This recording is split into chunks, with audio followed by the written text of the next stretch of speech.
There has been a real kind of descent into barbarism. We see it in Israel, but we see it in ourselves. There is a tendency to justify just about any kind of action on the basis of our own moral superiority, oddly enough.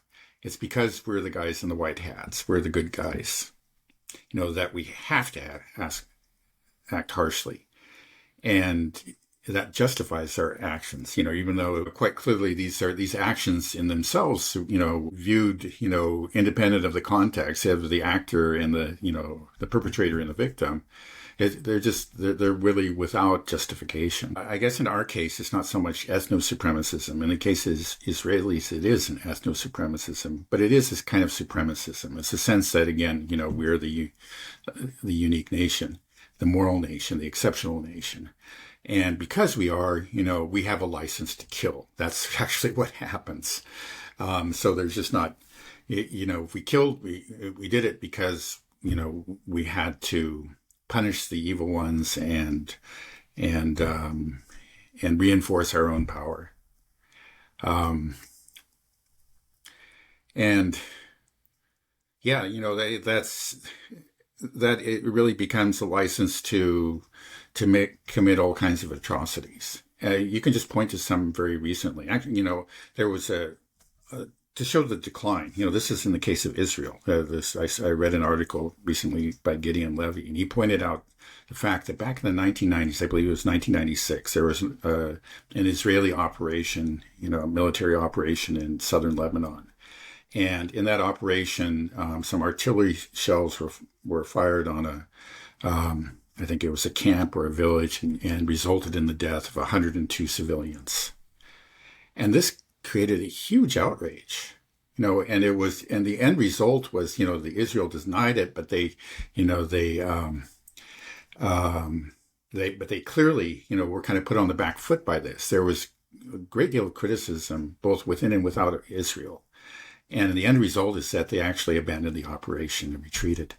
And Gideon Levy pointed out that this is happening on a daily basis now in Gaza. And sometimes it's much, much worse. Like that first night when the ceasefire ended, approximately 500 civilians were killed. 200 children were killed in one night. And there's just not a blink. Where's the outcry? There's no outcry. There really has been a change. And how can you...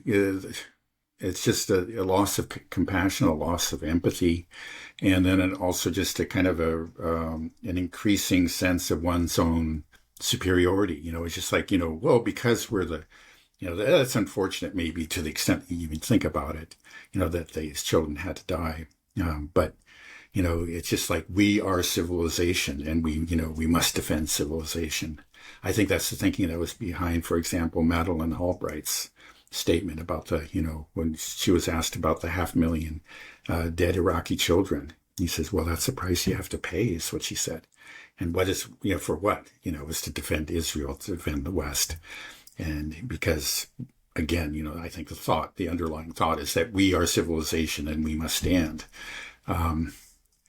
So, yeah, I guess that's what I would point to, is just sort of this, you could say, different forms of supremacist thinking and a lack of compassion and empathy that is clearly becoming worse. I mean, this is not something that's always been there, but over my lifetime, there has been a clear degradation, a descent, I would say, into cruelty and almost, I guess you don't call it sadism, but it almost is. I think it was just yesterday. I believe it was yesterday that Trump tweeted a picture. Right. I think you heard about this. It was clearly just, you could see, there's just these people standing in a circle. And, apparently it was some sort of maybe a religious ceremony or just a tribal gathering.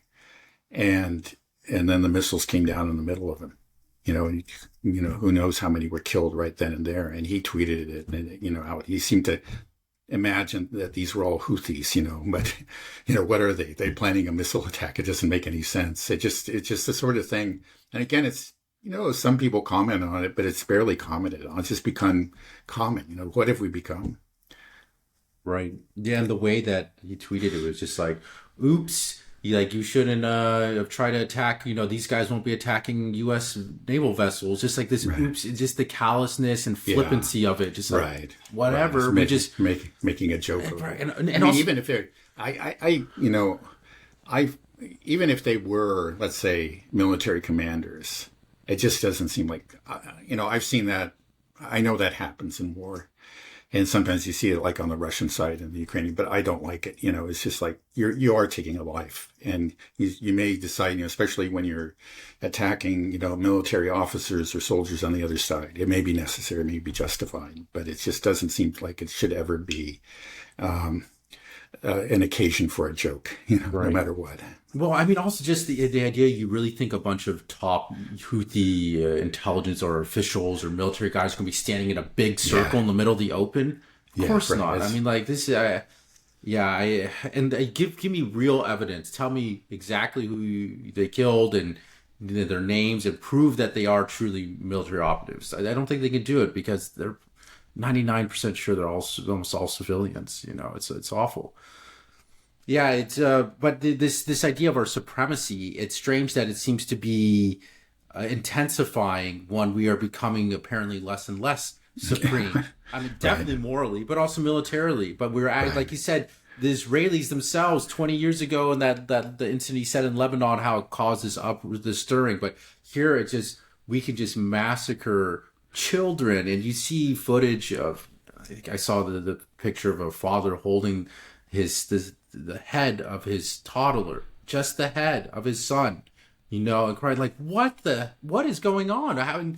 And people can just be okay with this stuff. It just, I don't understand. I mean, so is it our lack of education in terms of we have no empathy and compassion anymore? We have no understanding of history. Like, how did we degrade to this point? How did it get so bad?